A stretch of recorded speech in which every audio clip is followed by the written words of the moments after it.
Marvel has a problem. A big problem.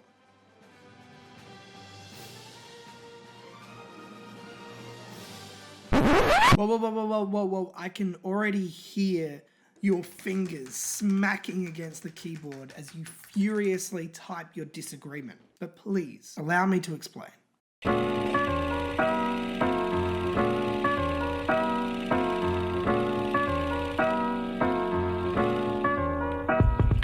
Ever since I was a little kid, I'd always been a Marvel fan. When I was younger, I adored the Sam Raimi Spider-Man trilogy.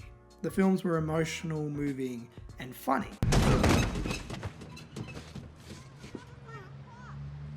My back! Oh, my back!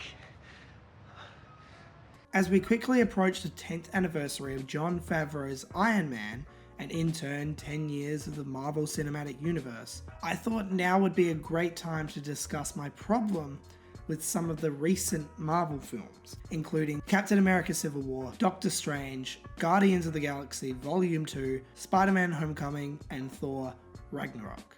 One of the amazing things about the MCU is how after 10 years and nearly 20 films, Marvel has yet to have a colossal failure. Sure, there have been some crappy movies along the way, but no major disasters like Fantastic Four. Say that again? Or Justice League. Well, in that case, How many people that you saved have you saved? I... Never mind. I have been noticing this really annoying and frustrating thing that Marvel seem to do with their movies.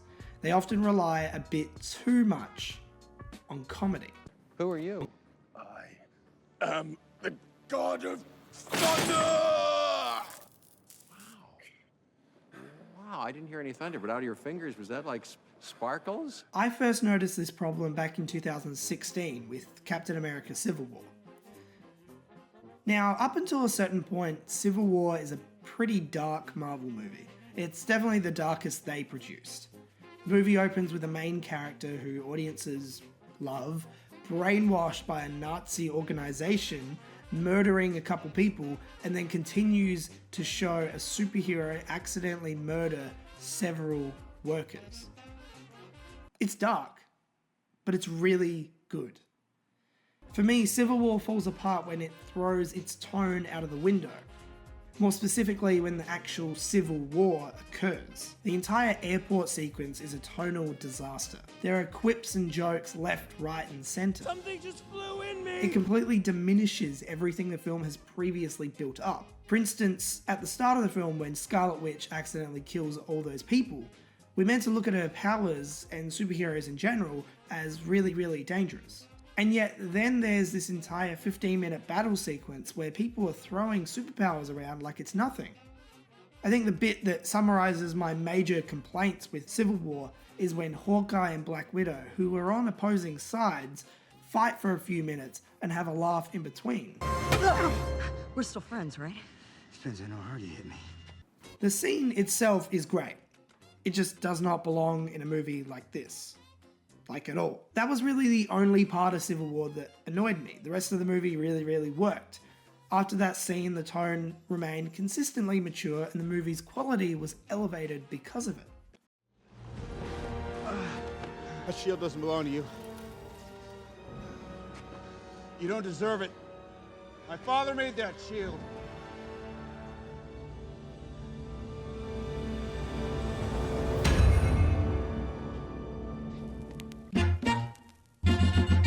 Instead of fixing this dilemma, Marvel doubled down on the weirdly timed humour in their next film, Doctor Strange.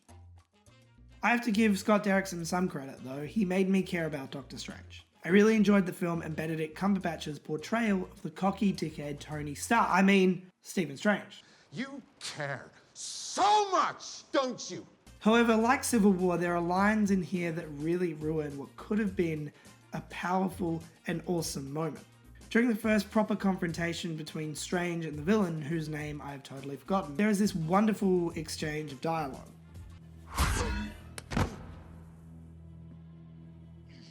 How long have you been at Kamatage, Mr. Doctor. Mr. Doctor? It's strange. Maybe. Who am I to judge? Like the airport battle in Civil War, this scene is fine. I mean, there's no real problems with it.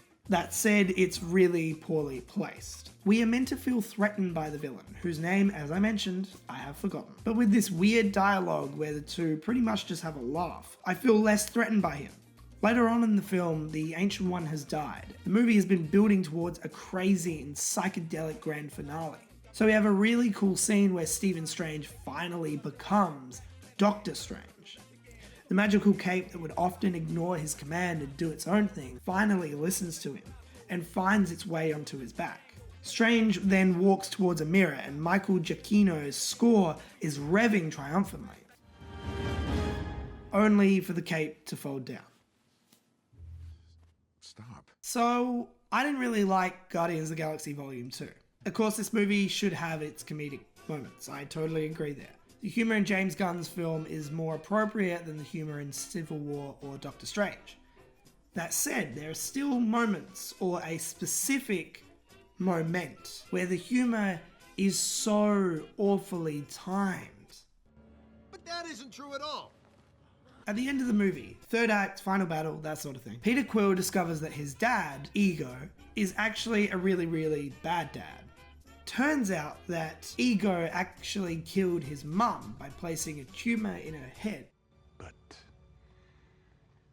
it broke my heart to put that tumor in her head. Immediately after this dark and mature revelation, Peter decides to start firing away at Ego in a weird attempt to be funny. And if you don't think this scene is meant to be funny, Ego then states, Who in the hell do you think you are? And following that, he decides to transform into David Hasselhoff. Find the form that best suited you, and this is the thanks I get? Now, I get the reasoning behind this. I totally understand it. But that said, is this really an appropriate time to do this? I mean, this is a horrendous and gut-wrenching revelation. This could have been, and definitely should have been, the moment where Marvel takes a second to breathe and reflect on what has just transpired. Let's compare that scene to a really brilliant scene in Civil War. They're quite similar, actually. When Iron Man discovers that Bucky is the man who killed his parents, he legitimately reacts.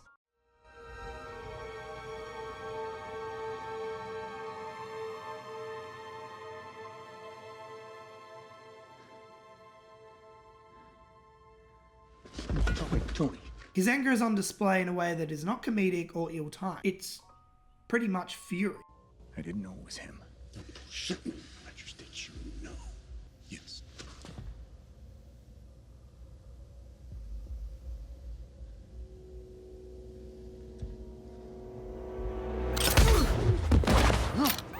To make matters even worse, Anthony and Joe Russo, the two directors of the film, make Iron Man watch his parents being killed. There is just silence. It is because of all the effort put in here that the epic battle between Iron Man, Bucky, and Captain America feels rich and important, because it's about something. It feels legitimate. The scene in Guardians of the Galaxy 2 is not real. Like, at all. It makes me ask the question, how can I invest in the characters and predicaments if you don't give me enough time to actually invest? Now, I'm not all negative. Alright, I just want to specify that. I think one of the best examples of Marvel's comedy is found in Spider-Man Homecoming. I said since the film came out that this was Marvel knowing exactly what they wanted to do. This movie is a comedy. After the emotional Spider-Man films with the Sam Raimi trilogy and the really dark conclusion of The Amazing Spider-Man 2. No, please, please.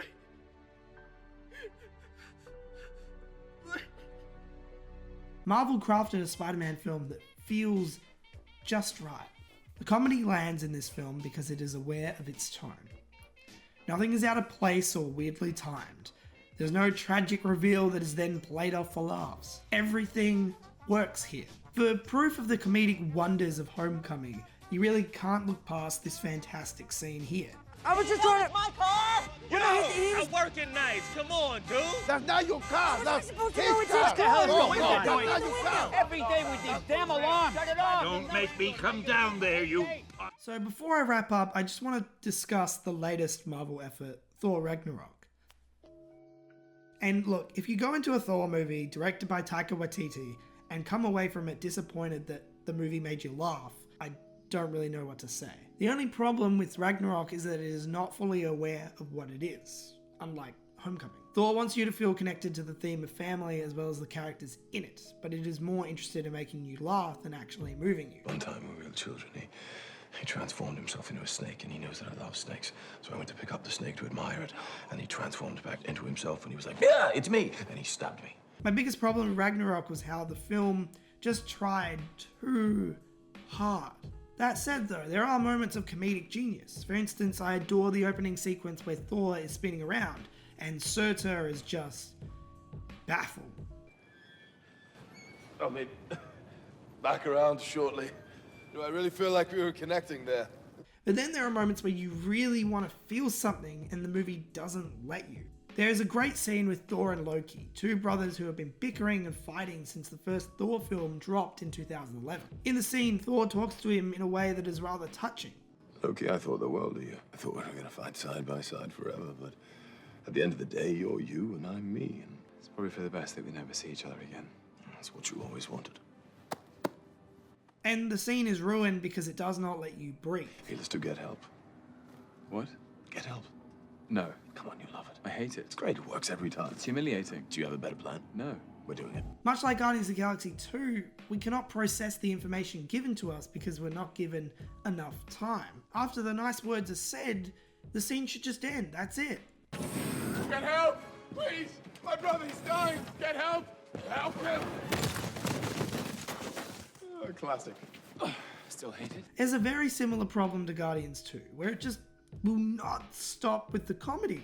What the hell are you talking about? You'll see!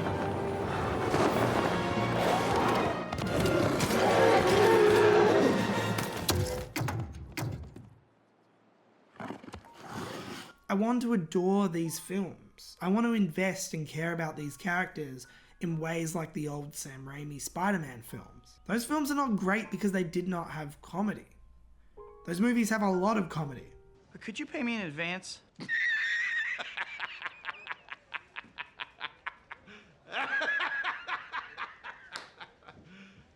You serious? The difference between the Raimi films and movies like Civil War, Doctor Strange, Guardians of the Galaxy Volume 2, and Thor Ragnarok is that the comedy is well timed.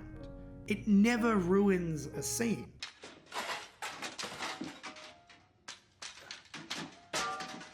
Those films allow you to breathe and process.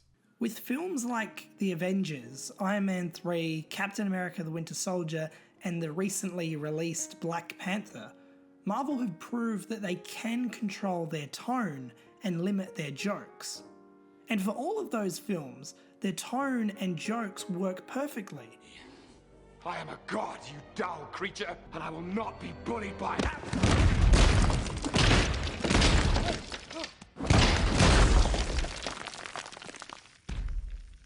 Puny god. Marvel, if they want to achieve any real success, they need to control their sense of humor.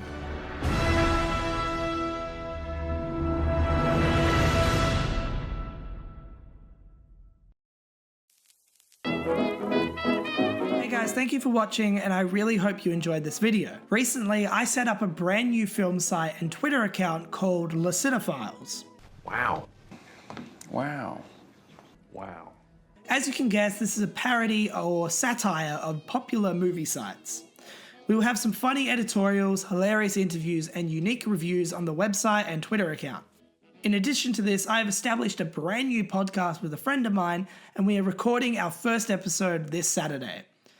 Our first guest is none other than the incredible Houston Productions, who you can check out on YouTube in the description below. So follow the CINÉPHILES on Twitter and Instagram, links are in the description below, and yeah, I'll see you next time.